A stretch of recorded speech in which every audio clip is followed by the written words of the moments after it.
di mata manusia, namun berharga bagimu. Tuhan yang menjamin hidupku ada di pihakku.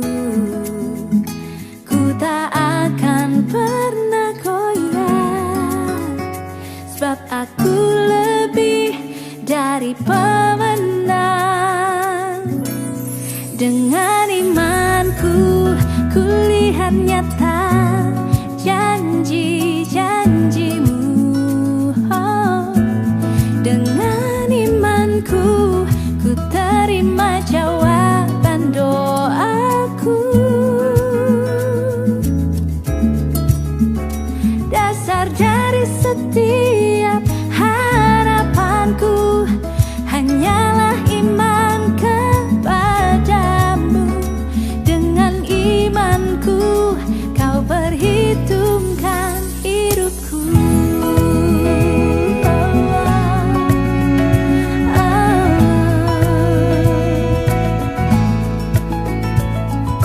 Tak mungkin bagi manusia, tapi itu pasti bagimu.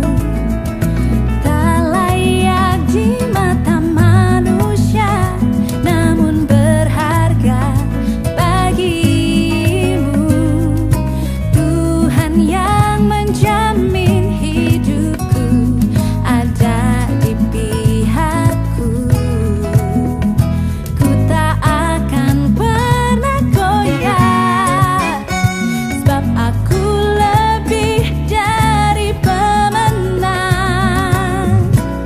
Dengan imanku ku lihat nyata janji-janjimu. Oh, dengan imanku ku terima jawaban doaku.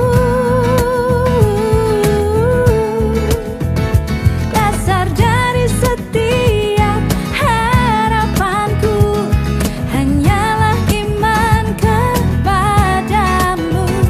Dengan imanku kau perhitungkan hidupku.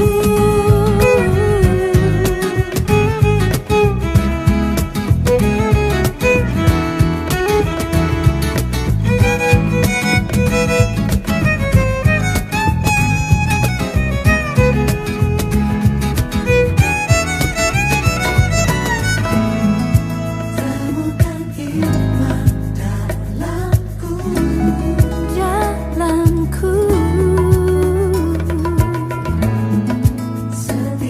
Setiaku kepadamu. Dengan imanku ku lihat. Shalom semua, gimana kabarnya?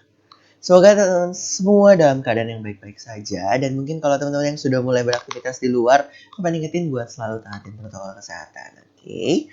Nah, aku mau ucapin juga selamat datang di ibadah The Ignited yang kedua nih di bulan Oktober ini. Dan sebelum kita mulai ibadah ini, aku pengen bacain ayat mingguan kita dari Kisah Para Rasul 4 ayat 20. Berkata, sebab tidak mungkin bagi kami untuk tidak berkata-kata tentang apa yang telah kami lihat dan yang kami dengar. Nah teman-teman, kita bakal sama-sama renungin ayat ini. Dan sebelum kita mulai ibadah pada sore hari ini, aku pengen ajak kita semua bersatu di dalam doa. Teman-teman, mari kita bersatu di dalam doa. Terima kasih Tuhan, Kau telah memberikan kami semua kesempatan ya Tuhan untuk berdiri di depan gadget kami Tuhan, untuk bergabung di ibadah The Ignited Tuhan. Sekarang kami ingin ibadah Tuhan, Kau berkati kami semuanya Tuhan. Kau berkati ibadah ini juga dari awal, pertengahan hingga akhirnya Tuhan. Kau berkati dan Kau jauhkan ibadah ini dari gangguan-gangguan yang mungkin dapat terjadi Tuhan. Mulai dari gangguan koneksi atau mungkin gangguan suasana di luar ruangan tempat kami beribadah Tuhan. Tuhan, kami juga nanti ingin mendengarkan sebagian dari firman Tuhan. Engkau persiapkan hati kami Tuhan, sehingga kami dapat menerima firman itu dengan baik dan menjadi rema dalam hidup kami ya Tuhan. Dalam nama Yesus kami telah berdoa dan mengucap syukur. Amin. Nah teman-teman, kita mau angkat satu pujian buat ibadah kali ini. Kita tahu bahwa Tuhan itu adalah segalanya buat kita. Kita Tuhan yang berperan dalam hidup kita. So kita mengangkat pujian Kaulah segalanya. Record on.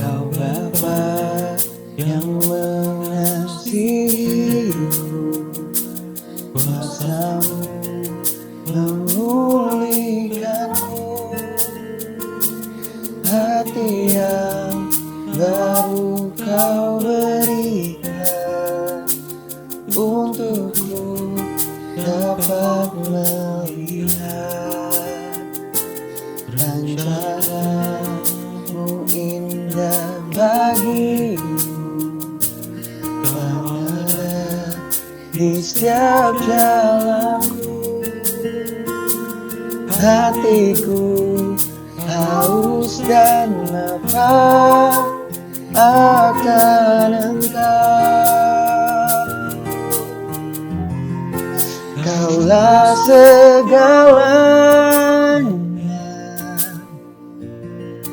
di dalam hidupku,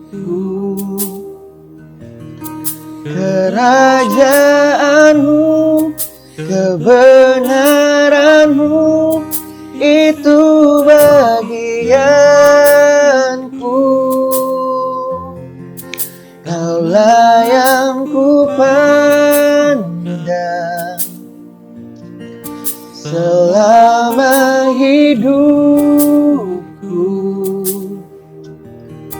mengasihi-Mu, memuliakan-Mu, Bapa dan Rajaku. Kita mau nyanyiin lagu ini sekali dari awal.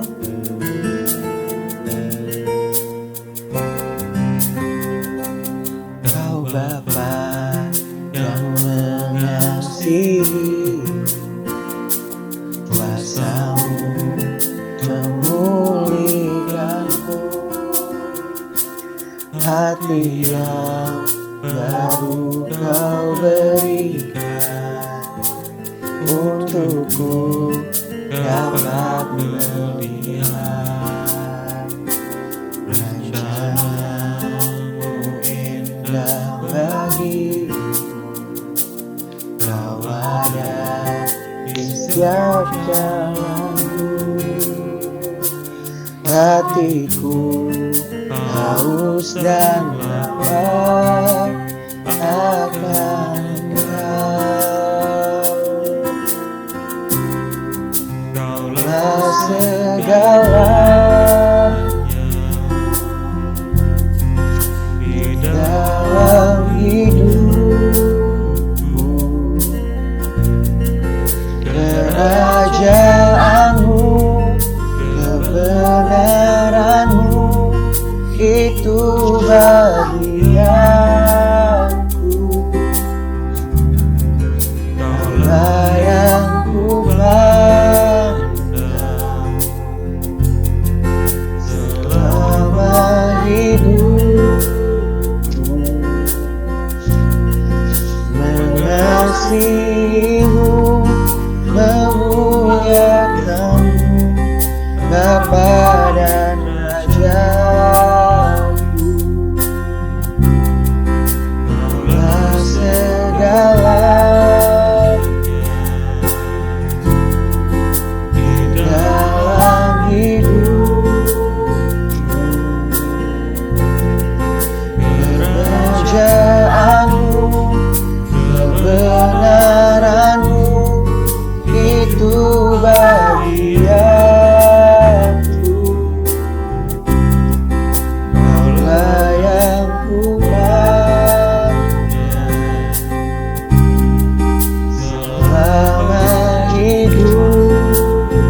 di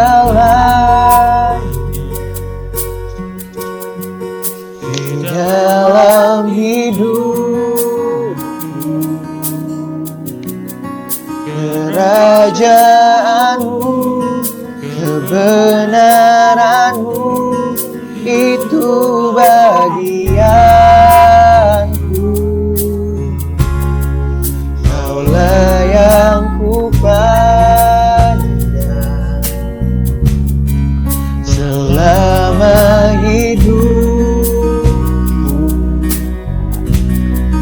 mengasihimu, memuliakanmu, Bapa dan Rajaku. Mengasihimu, memuliakanmu, Rajaku.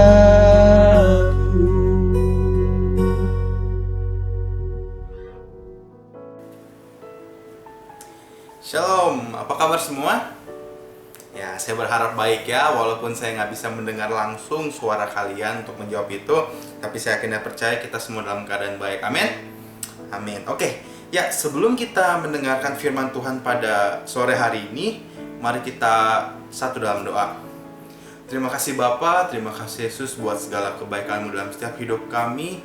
Kami percaya Tuhan bahwa minggu ini kami masih bisa beribadah, itu semua karena kasih karunia-Mu dan kebaikan-Mu Tuhan. Kami percaya Roh Kudus-Mu selalu menuntun hidup kami, sehingga kami dapat beribadah dengan sungguh-sungguh. Kami telah memuji, kami telah menaikkan nama-Mu Tuhan, dan sekarang saatnya kami untuk menerima firman-Mu.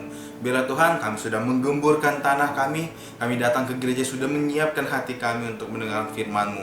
Kami percaya Tuhan, hamba-Mu ini hanya sebagai alat yang akan menyampaikan isi hati-Mu. Biarlah Tuhan, apa yang tidak bisa hamba ini sampaikan dapat Engkau sampaikan lewat Roh Kudus yang memimpin hamba-Mu. Dan juga bagi pendengarnya Tuhan, Kau tuntun agar setiap hati dan pikiran mereka selalu terfokus kepada firman Tuhan. Terima kasih Bapa, terima kasih Yesus, terima kasih untuk hadirat-Mu yang pada sore hari ini setelah hadir Bapa. Walaupun kami jauh, kami percaya Tuhan, kami dapat fokus mengikuti ibadah ini. Terima kasih Bapa, terima kasih Yesus. Sekarang kami siap mendengarkan firman Tuhan. Haleluya. Amin. Oke. Ya, shalom. Ya, karena semua kabar baik, mari kita bersukacita dan senyum ya. Karena kita akan mendengarkan firman Tuhan. Kita sudah memasuki minggu ketiga pada bulan ini ya. Nggak kerasa ini udah menjelang akhir-akhir tahun loh. Kita bentar lagi udah mau merayakan Natal, itu nggak berasa banget. Baru kemarin bulan September, kok hari ini udah Oktober aja. Itu waktu yang sangat tidak terasa ya. Nggak nyangka gitu, udah Oktober lagi. Nah, dan sekarang udah minggu ketiga. Dan khususnya untuk The Ignited, ini adalah minggu kedua ya. Jadi ini adalah tema minggu kedua.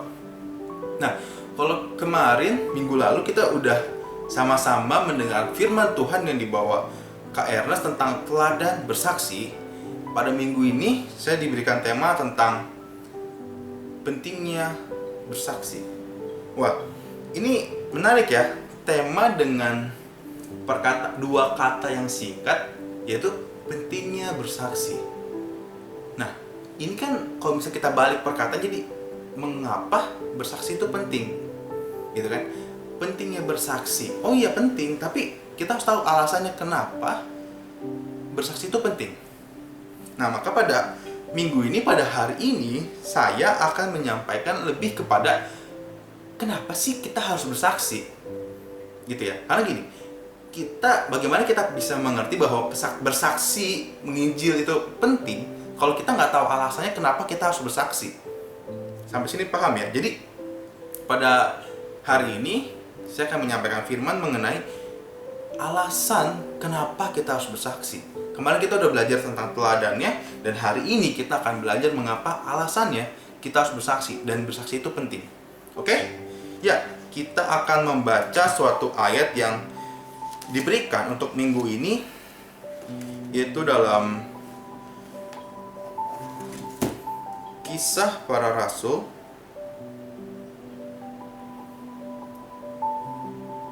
Kisah Para Rasul 4 ayatnya yang ke-20.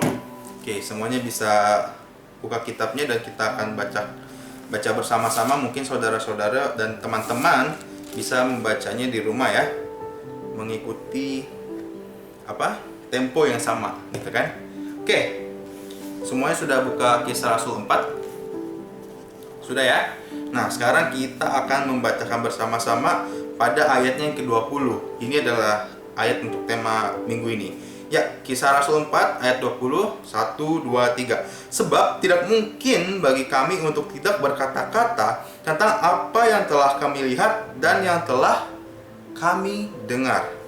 Nah, menarik ya, sebab tidak mungkin bagi kami untuk tidak berkata-kata tentang apa yang telah kami lihat dan yang telah kami dengar.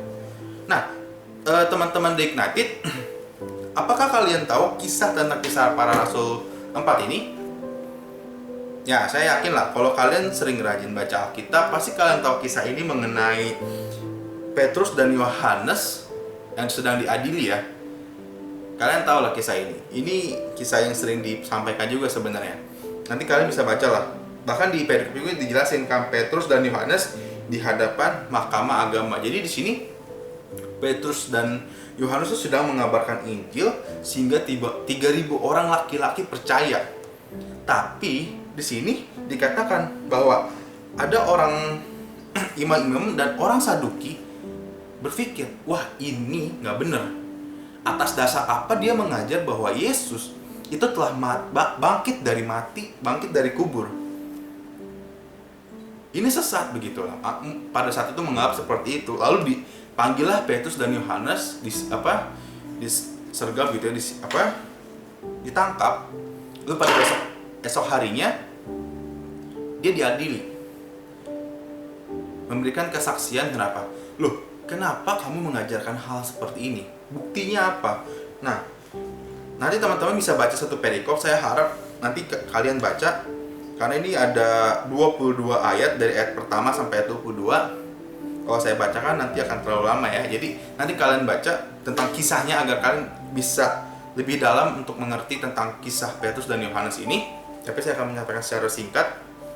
Nah, jadi Petrus dan Yohanes itu ditanya, kenapa sih kamu bersaksi tentang Yesus? Buktinya apa gitu kan? Lalu Petrus pun menjawab tentang bagaimana ia menyembuhkan orang yang telah bertahun-tahun sakit. Lalu orang sakit itu pun ada di situ, sampai para tua-tua, para ibarat ahli-ahli Taurat bertanya-tanya, loh, ini buktinya ada. Kita bagaimana harus menganggap perkataan itu salah? Bahkan ada bukti dikatakan bahwa 3.000 orang laki-laki percaya. Nah, sampai pada akhirnya, akhirnya Petrus dan Yohanes tidak diberikan hukuman. Cuma dibilang gini, kalian jangan sesekali lagi untuk mengabarkan atau bersaksi tentang Kristus. Nah, menariknya di sini, makanya dalam Kisah Rasul 4 ayat 20, Petrus dan Yohanes menjawab seperti ini. Sebab tidak mungkin bagi kami untuk tidak berkata-kata tentang apa yang telah kami lihat dan apa yang telah kami dengar. Karena pada sebelumnya kisah ini, Petrus dan Yohanes dikatakan bahwa jangan lagi engkau mengabarkan tentang Kristus. Bayangin, pada saat itu yang namanya bersaksi sangat dilarang. Jadi bukan zaman-zaman sekarang juga. Jangan bilang, dulu tuh enak, ngabarin Injil tuh gampang, tinggal kita ngomong orang percaya. Loh, enggak loh. Sekarang dulu itu semua sama-sama susah. Tapi dulu apa? Karena ada kuasa Roh Kudus sehingga sekarang orang Kristen di mana-mana ada. Nah, kembali lagi, bayangkan mereka dilihat sebagai orang yang salah akan pengajarannya. Karena kita tahu ya, pada saat itu, bahkan saat Yesus lahir pun, orang-orang Yahudi pada saat itu tidak mempercayai Yesus sebagai Mesias. Karena yang mereka anggap Mesias ini adalah seorang raja, tidak seorang yang lahir dalam kandang domba. Nah, maka di sini pun pada saat Yesus sudah terangkat ke surga, lalu pada rasul sedang bersaksi, mereka tetap tidak percaya. Sampai ingin menjatuhkan hukuman, walaupun tidak ada bukti, dan ada buktinya justru bukti-bukti yang positif, yang baik, memang ajaran mereka benar, gitu kan. Sampai mereka, ini nggak bisa dikasih hukuman, akhirnya dibebaskan, tapi dengan satu syarat, tidak bersaksi tentang Kristus. Tapi kalian bayangkan, Petrus dan Yohanes malah menjawab, bagaimana dia tidak mengajarkan, tidak bersaksi, tidak berkata-kata tentang apa yang telah mereka lihat dan yang telah mereka dengar. Artinya gini, bahwa Petrus dan Yohanes sadar bahwa Yesus itu benar-benar seorang Mesias, dan dia tahu bahwa Yesus adalah seorang Mesias dan Juru Selamat, dan dia Tuhan. Maka dia sadar bahwa dia harus bersaksi. Jadi dalam arti ini kita sudah mengerti ya, bersaksi itu penting. Karena lihat dari Petrus dan Yohanes, karena dia sadar bahwa Yesus yang telah dia lihat, Yesus yang dia telah dengar setiap seumur hidupnya, dia belajar bersama Yesus selama 3,5 tahun. Dia yakin, oh inilah Mesias. Sehingga bagi dia penting untuk bersaksi tentang Kristus. Jadi dia melawan. Waktu dibilang jangan lagi bersaksi, dia melawan. Nah, sekarang kembali lagi mengenai kenapa sih kita harus bersaksi.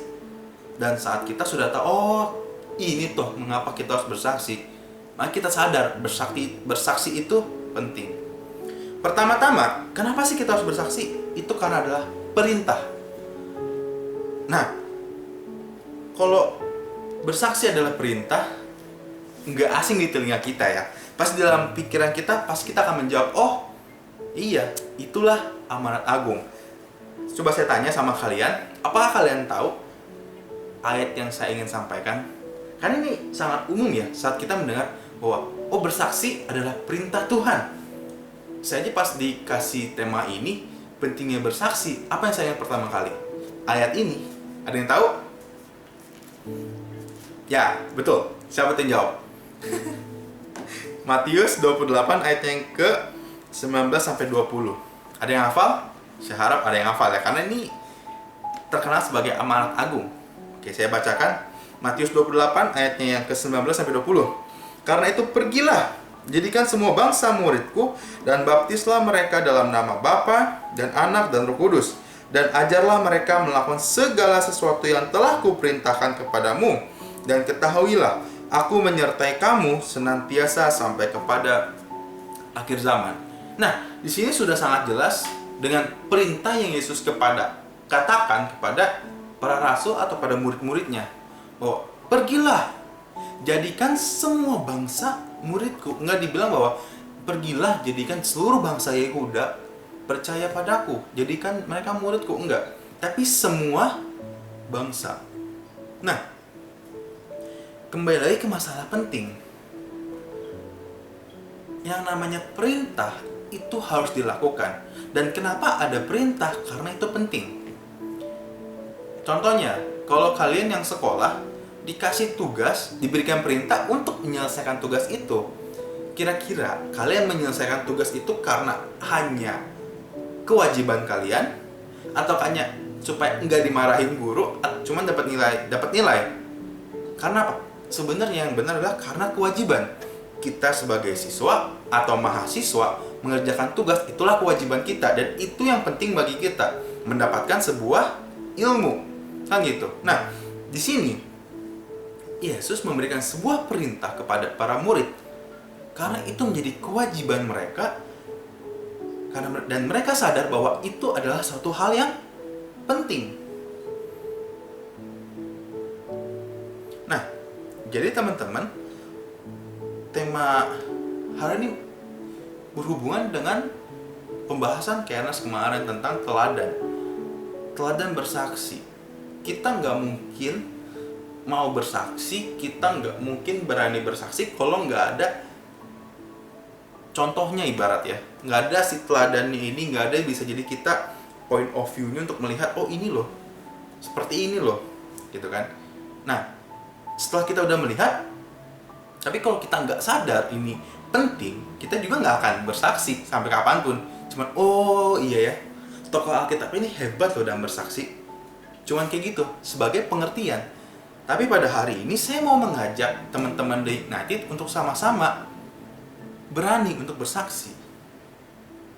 Karena apa? Pertama, poin tadi adalah ini adalah perintah Tuhan.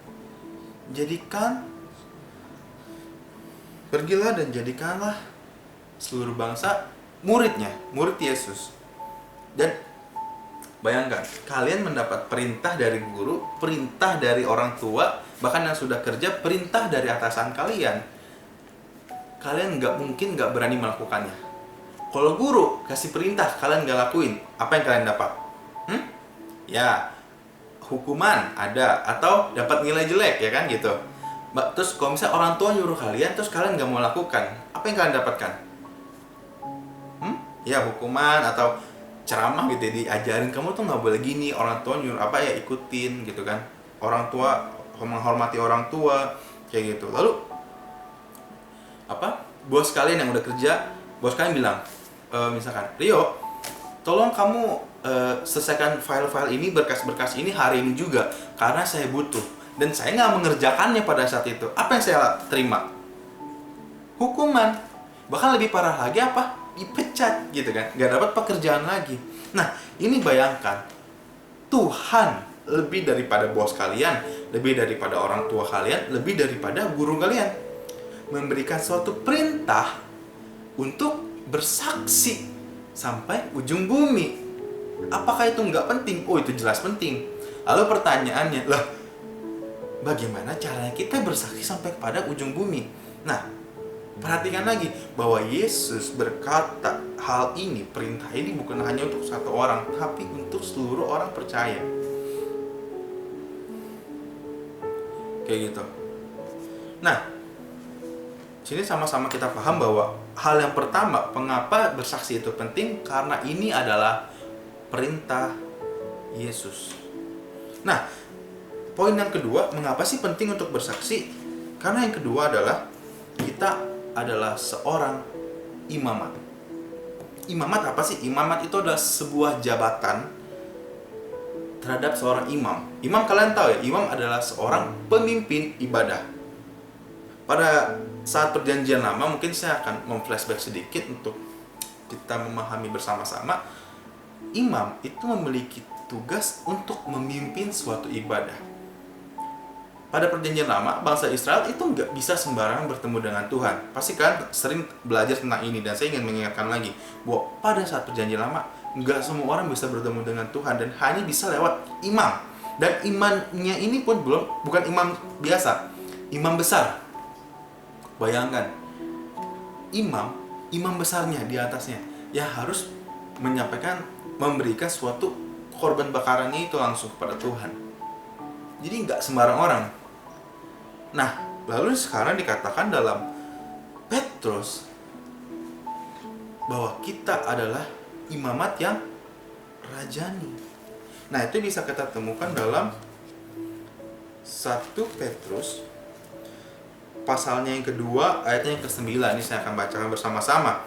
Tetapi kamulah bangsa yang terpilih, imamat yang rajani, bangsa yang kudus, umat kepunyaan Allah sendiri, supaya kamu memberitakan perbuatan-perbuatan yang besar dari Dia, yaitu dari Yesus, yang telah memanggil kamu keluar dari kegelapan kepada terangnya yang ajaib. Dikatakan bahwa kita adalah bangsa yang terpilih. Jadi kita adalah orang-orang yang terpilih oleh Tuhan. Kita nggak sembarang menjadi orang Kristen atas kehendak kita, tapi atas pemilihan Tuhan. Kita bisa memiliki iman, kita bisa memiliki kepercayaan kepada Yesus bahwa Yesus adalah Tuhan. Itu karena kita dipilih oleh Tuhan. Jadi sekarang kita harusnya bersyukur kita telah dipilih Tuhan dari kecil, bisa mempercayai Yesus sebagai juru selamat. Banyak orang yang pindah agama ke Kristen, mereka pun bersyukur, oh iya, saya akhirnya mengenal Yesus. Nah, apalagi kita yang dari kecil haruslah lebih bersyukur. Justru jangan main-main dengan iman kita. Kayak gitu ya. Nah, jadi poin yang kedua, mengapa sih bersaksi itu penting? Karena kita adalah orang yang terpilih. Kita adalah seorang imamat yang rajani. Dikatakan bahwa supaya apa sih? Supaya memberitakan perbuatan-perbuatan yang besar dari Dia, Yesus. Nah, jadi yang pertama adalah perintah. Yang kedua, kenapa penting? Karena kita adalah orang yang terpilih. Nah, beda halnya dengan perintah dari orang tua, dari guru, dari bos atau atasan kita, pemimpin kita beda. Ya mungkin di antara teman-teman kita, di antara karyawan lain, mungkin kita yang terpilih yang disuruh atau diperintah oleh bos kita, pemimpin, guru atau orang tua kita. Tapi dalam hal ini Tuhan memperintahkan kita dengan satu jabatan yang sama, yaitu imamat yang rajani, seorang imam. Kalau misalkan pemimpin ya, misalkan dalam dunia kerja, kalau dulu saya kan pernah kerja di suatu coffee shop, ada namanya supervisor, dan saya bagian kasir. Otomatis supervisor saya kalau dalam memberikan perintah, apa yang dia suruh mengenai hal kitchen atau dapur, masak atau bikin minuman atau tentang floor yang antar makanan, enggak. Pasti dia memberikan perintah tentang yang berhubungan dengan kasir, ya kan? Terus guru misalkan guru IPA, dia memberikan perintah, memberikan tugas apa? Mengerjakan soal IPA, nggak mungkin tentang IPS. Atau mungkin sekarang pelajaran sekarang kan mungkin namanya apa kali, yang kurikulum sekarang kan beda ya sama yang dulu, tapi dulu ada IPA IPS gitu, nggak mungkin sama kan gitu. Nah, tapi di sini kita diberikan satu jabatan yang sama dengan satu pemimpin, dan perintahnya itu untuk memberitakan atau bersaksi tentang Yesus. Kita terpilih menjadi imamat yang rajani untuk bersaksi tentang perbuatan-perbuatan Yesus. Jadi di sini teman-teman, kalau kita bertanya kenapa sih orang Kristen itu harus bersaksi? Kenapa sih? Kenapa sih enggak kita cuma jadi jemaat biasa? Toh kita yang penting kasih persembahan. Nanti gereja yang melakukan pelayanan di luar sana bersaksi, gitu kan? Kan saya udah kasih persembahan diakonia misalkan, atau persembahan setiap minggunya perpuluhan, nanti biar gereja yang bersaksi kita sudah mengambil bagian kita. Nah, sebenarnya saat kita menjadi orang percaya, kita sudah terpilih sebagai imamat yang rajani. Jadi apakah itu tugas gereja? Bukan. Itu tugas semua orang percaya. Baik saya, baik teman-teman, baik orang di luar sana. Jadi, apakah penting bersaksi? Wah, jelas itu penting banget. Itu tugas paling utama yang pernah Yesus katakan mengenai ini. Sebagai orang Kristen, ya. Jadi bersaksi penting, sangat penting. Apakah kita cukup dengan memberikan pelayanan kita di gereja? Apakah kita cukup hanya dengan lewat memberikan persembahan? Nah, itu kalian jawab sendiri. Apa yang Tuhan mau dalam diri kalian saat kita sudah sadar bahwa kita itu sudah terpilih oleh Tuhan loh. Tuhan sudah memilih kita secara langsung. Bayangkan, kita sudah terpilih bahkan dari kita lahir ya. Yang saya sendiri kan lahir langsung jadi Kristen, ibarat Kristen lah. Ya saya udah, walaupun kecil kan polos nggak memahami betul, tapi saya sadar, oh dari kecil saya sudah punya iman bahwa Yesus Tuhan. Kita sudah terpilih daripada mulanya. Bayangkan, kita sudah sadar kita terpilih, kita sudah diberikan perintah untuk bersaksi tentang perbuatan Yesus, tapi kita hanya diam saja. Nanti kalian jawab, apakah hanya dengan pelayanan memberikan persembahan atau pelayanan di gereja-gereja itu cukup? Gitu kan? Nanti kalian jawab sendiri. Nah, kalau misalkan, oh gak cukup, artinya kita harus menginjil ke orang-orang di luar sana. Tapi bagaimana caranya? Nah, sebenarnya mungkin beda ya. Kalau dulu seperti para rasul kayak Petrus, Yohanes, ya kan, Markus, Paulus, dan tokoh-tokoh lainnya tentang rasul-rasul yang memberikan Injil pada saat itu, mereka benar-benar bersaksi bahwa ini loh Yesus. Tapi sekarang tuh sebenarnya lebih mudah. Saat mereka sadar kita orang Kristen dan kita berbuat baik, mereka sadar, oh ternyata orang Kristen tuh baik ya. Oh ternyata Tuhan yang dia percaya itu benar loh Yesus. Makanya kan kalian pasti tahu lah tentang tokoh Mahatma Gandhi ya. Dia pasti kalian tahu pernah kutipan dia bahwa dia tuh menyukai Tuhannya orang Kristen, Yesus, tapi dia nggak menyukai orang-orangnya. Ini sungguh memilukan ya, sungguh menyedihkan.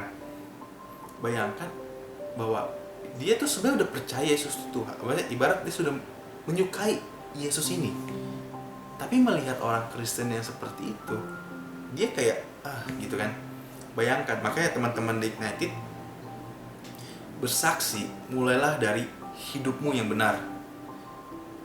Bayangkan kita orang Kristen tapi kita hidup tidak benar, apa yang kita mau saksikan sama teman-teman kita di luar sana? Misalkan dulu berteman dengan orang-orang yang kumpul-kumpul untuk melakukan hal tidak baik gitu ya, terus tiba-tiba kita menjauh, kita hidup benar, mungkin teman-teman kita bilang, wah culun nih orang, wah jadi petobat dadakan nih orang, kan gitu ya, kayak gengsi gitu, malu.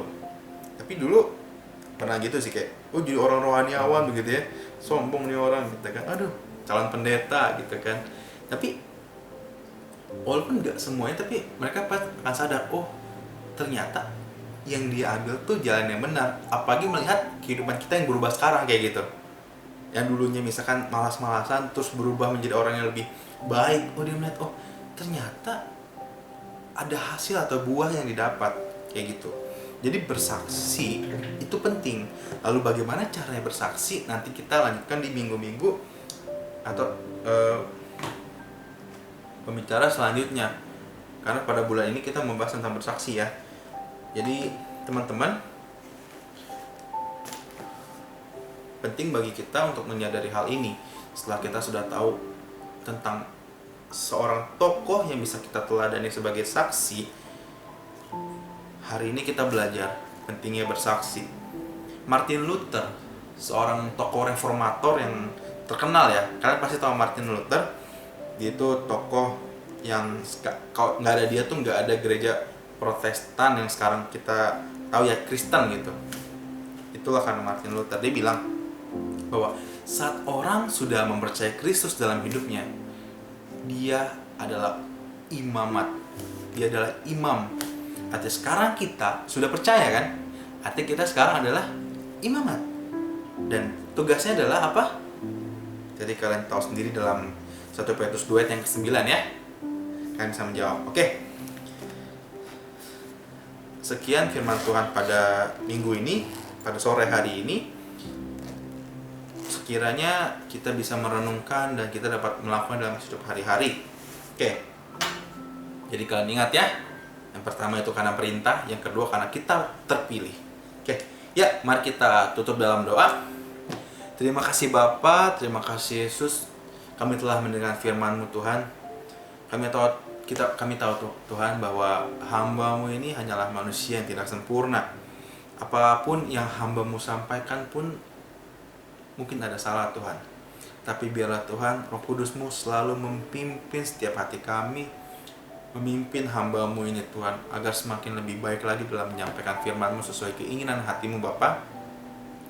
Dan ya Tuhan, biarlah firman yang disampaikan oleh hamba-Mu ini dapat tersampaikan bagi teman-teman dari Ignited Bapa, dan Roh Kudus selalu memimpin hati mereka agar mereka selalu merenungkan firman ini. Hamba-Mu tidak mungkin menyampaikan dengan sempurna, tapi biarlah tuntunan Roh Kudus-Mu memimpin setiap hati kami semua agar kami bisa memahami firman yang ingin Kau sampaikan pada setiap hati kami. Terima kasih Bapa, terima kasih Yesus. Biarlah Tuhan, kami ingin menjadi saksi-Mu Bapa. Kami percaya bahwa bersaksi sangatlah penting. Kami belajar dari tokoh Petrus dan Yohanes bagaimana mereka dilarang untuk bersaksi, tapi mereka akan menjawab bahwa kami akan bersaksi tentang kebenaran dan apa yang telah mereka dengar dan mereka lihat tentang Yesus. Maka kami percaya Tuhan, dengan iman kami percaya bahwa Yesus adalah Tuhan, dan kami pun akan mencontohi Yesus dan Yohanes dan Petrus Tuhan. Biarlah Tuhan, kami ingin hidup sesuai dengan firman-Mu. Pakailah hidup kami Tuhan, karena Engkau telah memilih kami daripada awal sampai pada akhirnya. Kami percaya Tuhan, Kau adalah awal dan akhir. Tuntun setiap hidup kami dan kami akan menjadi saksi-Mu Tuhan dan menyenangkan hati-Mu. Terima kasih Bapa, terima kasih Yesus. Kami juga akan melanjutkan aktivitas kami. Kau tuntun ya Tuhan, agar apa yang kami lakukan dapat menjadi berkat, bisa menjadi saksi bagi Tuhan. Terima kasih Bapa. Kami mengakhiri ibadah kami dalam nama Tuhan Yesus. Haleluya. Amin. Oke, selamat hari Minggu. Tuhan Yesus memberkati.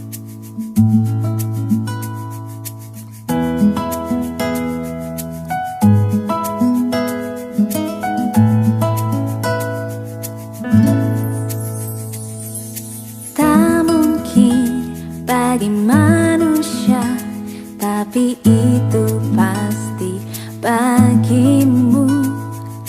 Tak layak di mata manusia, namun berharga bagimu.